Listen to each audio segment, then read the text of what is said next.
আমরা স্কুলে আইতাম পারি না, আমরা শার্ট প্যান্ট পরে বাইলাই গাড়িয়ে সিটা পরে আমরা শার্ট প্যান্ট কোন সময় আমরা স্কুলে দেরি হয়ে যায়, আমরা আইতাম পারি না। এই যে রাস্তার কারণে কত বছর দিন এখন ডেলিভারি রুগী লইয়া যাওয়া গেছে না, উনি মারা গেছে।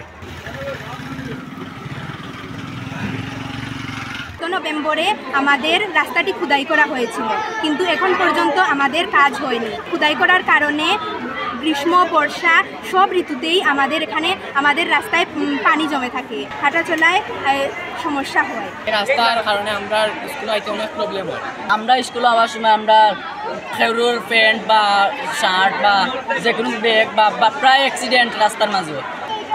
বৃষ্টি দিয়ে যায় তাহলে আমাদের রাস্তায় ঘন্টায় হাঁটিয়ে পানি হয়ে যায়, আমাদের প্যান্ট ভরে যায়, স্ক্র্যাচ হয়ে যায়, ব্যাগ ভরে যায়।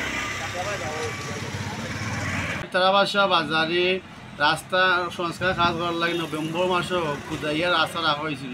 এরপর থাকিয়া রাস্তার ধীরে ধীরে মাটি সরিয়া পানি জমিয়া প্রায় হাঁটু পানির মতো গর্ত আছে। প্রতিদিন অনেক টমটম রিক্সা অটো সিএনজি এগুলা উল্টিয়া ভরিয়া অ্যাক্সিডেন্ট করতেছে। জনসাধারণের চলাফেরা খুব কষ্ট হইতেছে, বাজারের ব্যবসা খুব ক্ষতিগ্রস্ত হইতেছে। কয়েকদিন আগে আমার পাতাগুড়ি ইন্টারনেট ছাত্রর মাসও কেন পড়িয়া বাচ্চার মাথা কাটছে, ক্লাস 1 ছাত্রের মাথা কাটছে, রিক্সা ড্রাইভারের ফাও কাটছে।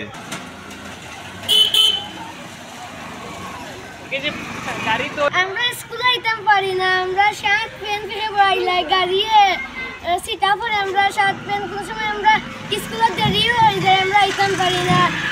স্যার ম্যাডাম আমরা মারণ গাড়ি মিলে না এই রাস্তার মধ্যে।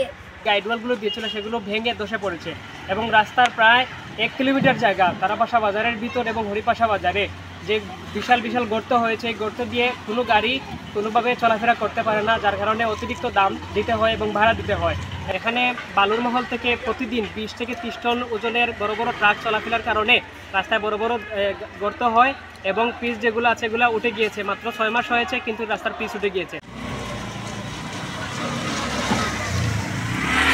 6 মাস যাইতে না যাইতে রাস্তা ফাটল ধরছে, যে এটা দেড় বছর যাইব কি এটা সন্দেহ আছে যে রাস্তা এখনই ফাটল ধরছে। এই রাস্তার মেয়াদ তো অনেক কমে গেছে, যে রোডবাহী বালুর গাড়ি চলাচল করে, যে জায়গাত রাস্তায় 5 টন ওজনের গাড়ি বহন করে, সেই জায়গাত একটা রাস্তার উপর দিয়ে একটা গাড়ি 40 টনের উপরে বালু নিয়ে যায়, যে কারণে আমরা রাস্তার প্রচুর বেহাল অবস্থা করছি। এই যে রাস্তার কারণে কত বছর দিন এখন ডেলিভারি রুগী লইয়া যাওয়া গেছে না, উনি মারা গেছে।